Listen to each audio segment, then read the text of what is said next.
Paz do Senhor Jesus, irmãos. Que Deus nesse momento possa abrir o nosso entendimento e falar grandemente conosco em nome do Senhor Jesus. Vamos fazer uma oração? Senhor, meu Deus e meu Pai, Criador de todas as coisas. Nesse momento, meu Pai, estamos na Tua presença, reunidos como filhos de Deus, para nessa oportunidade louvar e adorar ao Teu santo nome. Que nesse momento o Senhor possa abrir o entendimento dos teus filhos, meu Pai. E que nesse momento o Senhor possa falar grandemente através da tua palavra, em o nome do Senhor Jesus. Que essa pessoa venha a ser visitada, ela e toda a família dela, em nome do Senhor Jesus. Que a tua palavra venha alcançar essa pessoa e trazer a edificação. Em nome do Pai, do Filho e do Espírito Santo de Deus. Amém. E graças a Deus. Graças a Deus. Você que está com a sua Bíblia, ou você que ainda não pegou, pegue a sua Bíblia, né? Dê uma pausa no vídeo e acompanhe comigo Mateus, capítulo de número 13, versículo de número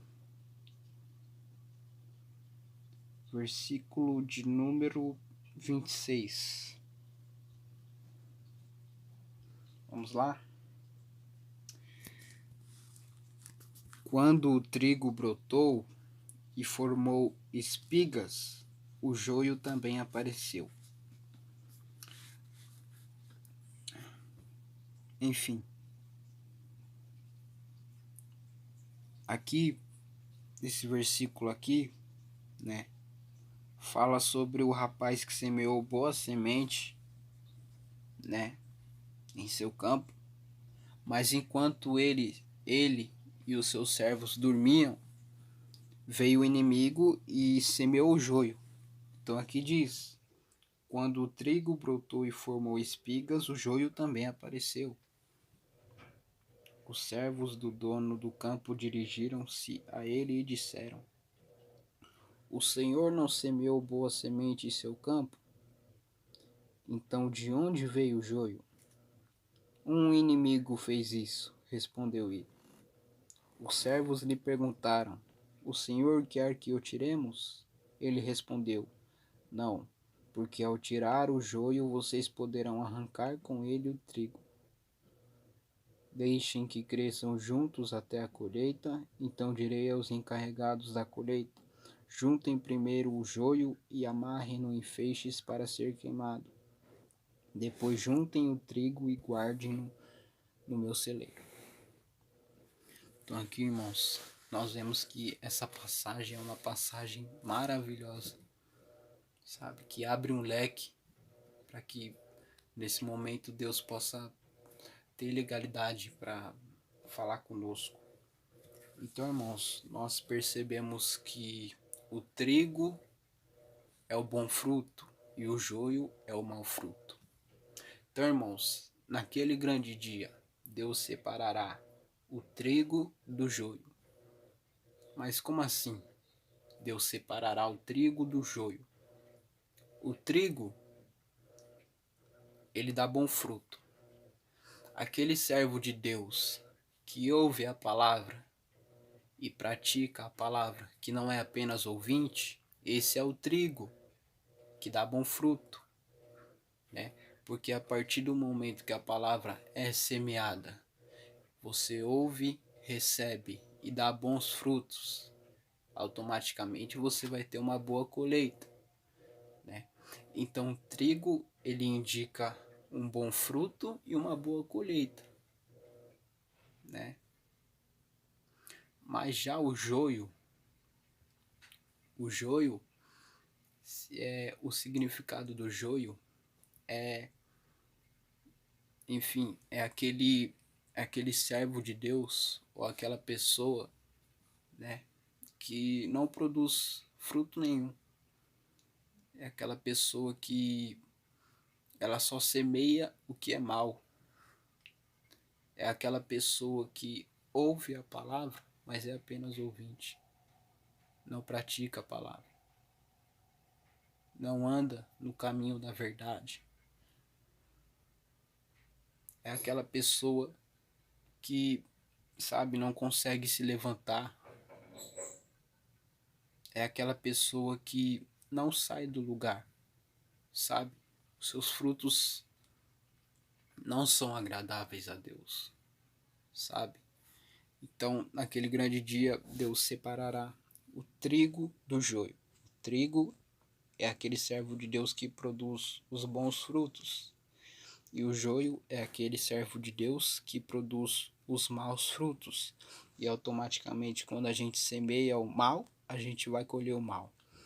Por quê? Por que funciona desse jeito? Porque se a gente semear o bem, a gente vai colher o bem. E se a gente semear o mal, a gente vai colher o mal. Entenda uma coisa. Muitas pessoas dizem que Deus é amor, mas esquecem que Ele também é justiça. Então, irmãos, Deus ele não aceita pecado. A partir do momento que a gente semeia o mal, isso está cheirando mal à narina de Deus. Sabe, está subindo como um mau cheiro às narinas de Deus. E a partir do momento que a gente semeia o bem, isso está subindo como cheiro agradável às narinas de Deus. Então, irmãos, fica bem claro que Deus ele não aceita o pecado. Deus ele até respeita nossas escolhas, mas não é porque ele respeita as nossas escolhas que ele vai querer que a gente continue nessa situação, né? As pessoas têm algumas, né? Mas a grande maioria tem Deus como Deus de amor, né? Como se Deus ele vesse a gente pecando, mas mesmo assim ele, enfim, ele vê isso como algo normal, sabe? E que todos são dignos de entrar do céu, mesmo pecando, né? Porque pecador todos nós somos, né? Mas tem gente que se esforça na presença de Deus, sabe? Para não ser dominado pelo pecado, né? Já outros pecam mesmo conhecendo a verdade, né, irmãos?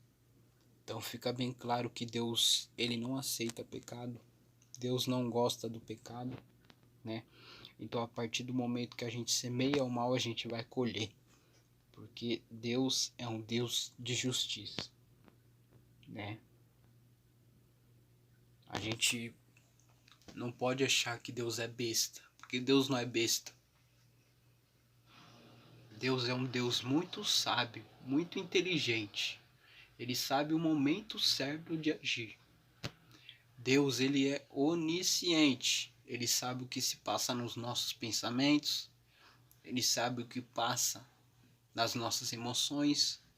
Ou seja, Deus é onisciente, ele está ciente de tudo que acontece. Deus ele está ciente até daquilo que acontece dentro de nós. Deus ele tem o conhecimento sobre qualquer coisa. Deus é um Deus sábio, um Deus inteligente. Deus age no silêncio. Então, irmãos, fica bem claro que se você quer se aproximar de Deus, venha como está. Venha como está, mas não fique como está. Deus ele pode até te aceitar, quer dizer, ele vai te aceitar como você está quando você chegar até ele, sabe? E automaticamente se arrepender de tudo que você praticou de mal e automaticamente se você quiser a mudança de vida, né? Porque se você chega até Deus, exemplo, com vícios, Deus ele vai te aceitar. Mas não é porque Deus te aceitou com vício que ele vai querer que você permaneça com os vícios. Ele vai querer te mudar. Mas para Deus te mudar, você precisa permitir. Entendeu, irmão? Entendeu, minha irmã? Né? Então, irmãos, a gente precisa dar legalidade para o Espírito Santo agir na nossa vida. Porque se a gente quer dar frutos bons, né? A gente tem que permitir que o Espírito Santo haja na nossa vida. Porque sem Deus não tem como a gente semear aquilo que é agradável a Ele. É claro que existem pessoas boas aí que, né, fazem coisas agradáveis, né, praticam boas ações, né, mas a salvação não é por caridade.